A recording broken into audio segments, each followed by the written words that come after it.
દરેક નીતિની સામે કાયદાની રીતે ઊભો રહેતો SSK news channel.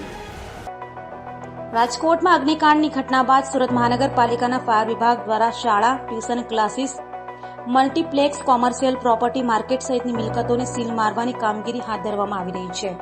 Fire NOC કે BUC ન હોય તેવી મિલકતોને સીલ મારવાની કામગીરી હાથ ધરવામાં આવી છે। ત્યારે ખાનગી શાળા સંચાલકો અને ટ્યુશન ક્લાસીસ સંચાલક, અલગ અલગ ટેક્સટાઇલ માર્કેટના વેપારી તેમજ રેસ્ટોરન્ટના સંચાલકો દ્વારા મેયરની આ બાબતે રજૂઆત કરવામાં આવી હતી। ત્યારે તમામ એસોસિએશનની રજૂઆત રાજ્ય સરકાર સુધી પહોંચાડવાની બાહેંધરી આપી છે। રાજકોટમાં અગ્નિકાંડની ઘટના બાદ હવે સમગ્ર રાજ્યમાં ફાયર વિભાગ દ્વારા કામગીરી હાથ ધરવામાં આવી રહી છે। ત્યારે સુરત મહાનગરપાલિકાના ફાયર વિભાગ દ્વારા પણ ફાયર NOC તેમજ BUC ન હોય તે મિલકતોને રાતોરાત સીલ મારવાની કામગીરી હાથ ધરવામાં આવી રહી છે। અત્યાર સુધીમાં 1000 કરતા વધારે મિલકતોને સીલ કરવામાં આવી છે। આ મિલકતોમાં શાળા, tuition classes, multiplex, game zone, commercial complex, textile market, અલગ અલગ દુકાનોનો સમાવેશ થાય છે। સુરત મહાનગરપાલિકાના ફાયર વિભાગની કામગીરીને લઈને અલગ અલગ ધંધા સાથે જોડાયેલા લોકોને પોતાના ધંધા બંધ થતા મુશ્કેલીનો સામનો કરવો પડી રહ્યો છે।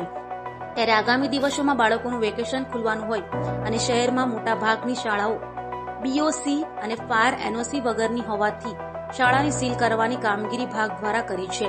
તેને લઈને બાળકોના ભવિષ્યને ધ્યાનમાં રાખી શાળા સંચાલક મંડળ, ખાનગી ટ્યુશન ક્લાસના સંચાલકો દ્વારા સુરતના મેયર દક્ષેશ માવાણીને શરતોને આધીન સીલ ખોલાવવામાં આવે તેવી રજૂઆત કરવામાં આવી હતી।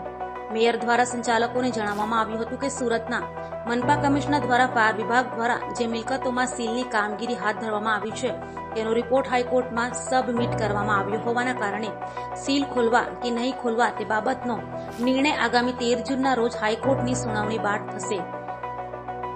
શાળા સંચાલક તેમજ ખાનગી ટ્યુશન ક્લાસીસના સંચાલકો દ્વારા જે રજૂઆત કરવામાં આવી હતી તેને લઈ મેયર દ્વારા સંચાલકોને હૈયા ધરપત આપવામાં આવી હતી કે તેઓ પોતે આ બાબતે રાજ્ય સરકારમાં મુખ્યમંત્રીને રજૂઆત કરશે। એસોસિએશને રજૂઆત કરી કે કોઈને ફાયરનો NOC નહોતી, કોઈને BUC નહોતી। તે બદલ હમણાં જ રાજકોટની ઘટના પછી સુરત મહાનગરપાલિકામાં એવી જે પ્રોપર્ટી બધાની મહાનગરપાલિકામાં સીલ મારી છે અને હાઈકોર્ટમાં એફિડેવિટ કરી છે કમિશનરશ્રીએ। હાઈકોર્ટની 13 તારીખ પડી છે। એસોસિએશનની રજૂઆત એવી હતી કે અમને જો થોડોક ટાઈમ મળે, આવનાર સમયમાં વિદ્યાર્થીઓનું સત્ર પણ શરૂ થાય છે, તે લોકોની તમામ વાતો મેં ધ્યાનથી સાંભળી અને તે લોકોને હૈયાધરપ આપી છે કે હું રાજ્ય સરકારમાં તમારી લાગણી પહોંચાડીશ।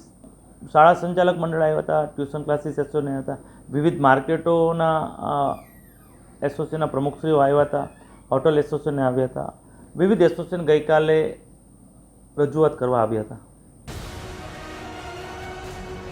દરેક નીતિની સામે કાયદાની રીતે ઊભો રહેતો SSK ન્યૂઝ ચેનલ।